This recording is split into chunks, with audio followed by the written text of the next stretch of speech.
Philadelphia area, I was surrounded by sports. My family followed the Eagles, Sixers, Flyers, Phillies, Big Five basketball, especially the St. Joe's Hawks. It didn't take long to form my true passion, which was sports. Times are changing now, though, and we're seeing more and more women holding positions that were previously only dominated by men. Dee Lynam, Jamie Apodi, Leslie Goodell, Leslie Van Arsdal, Amy Fadul are prime examples of these powerful and inspiring women. As I continue to follow my passion, I hope to be added to that list of females working in the sports industry too one day. And if you don't believe me now, maybe you'll believe me when I'm working for your favorite sports team. Job right now, which started back in 2008. I head the HR team here at the Phillies. I'm in human resources. Just to get a little understanding of HR, it's anything that is related to the employees and their life here at the ballparks. I played basketball both in grade school and in high school, and while our high school wasn't always the best team, I learned a lot about coaching and working with other girls and being successful, and it led me to get a scholarship to a Division III college. That was Spring Garden College. Our school was a lot of local kids. We did not have dorms. I was the first in my family to get a college degree, so that was a really big deal. Being a woman in sports, there are so many opportunities that have been given to us over time. The reason I came here was because of the very chance summer experience I had working as an intern for Dick Perez, who was the artist for the National Baseball Hall of Fame. I was talking to Mr. Perez, and he told me that the Phillies were hiring some interns and asked me if I was interested. So baseball is a men's sport. Due to Title IX, which is when there was equality for money for girls and boys to get the same amount of money for their education if they were playing sports, Title IX kind of opened the doors for a lot of people.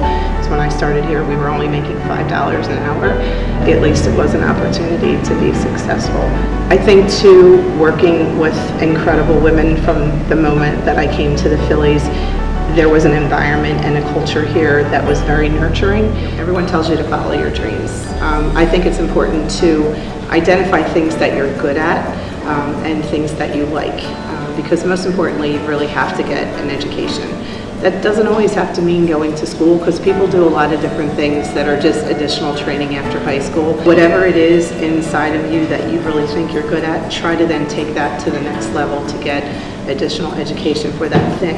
If you can find a path to a career, that's probably the most important advice I could give anyone. If you have a summer job and someone realizes that you come early and stay late and put your hand up to do anything possible, that's where you start building your own resume. When you're trying to figure out exactly where your next step is going to be, you want to be self-reliant, you want to be strong, you want to make sure that you're doing as much as you can to prove that you have the skills required to do that job.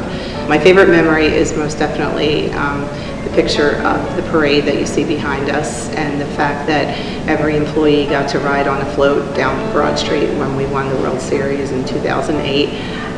It was Halloween Day, October 31st. It was the sunniest and most beautiful day, and there were hundreds of thousands of people dressed in red, really so excited and happy and joyful watching our team, and they felt so incredible to watch this team come down Broad Street. But the fact that we also were part of that most definitely is my favorite Phillies memory, because we were all together enjoying that as a group.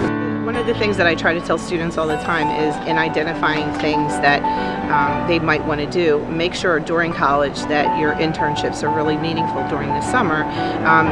You know, all of our summer jobs are paid. Sometimes people will offer you an internship and not pay you. As far as women, you know, certainly our ball girl team, most of those girls are college plus. They've played softball in schools all over the Delaware Valley area. Video services team has more women on it now than ever. Our grounds crew team also has 3 or 4 young women, and a lot of these folks are getting college degrees in agronomy and turf management and video services, all kinds of technical jobs. We have editors up there. We have people that are actually operating audio machines and doing camera positions. There are over 25 people that work in video services.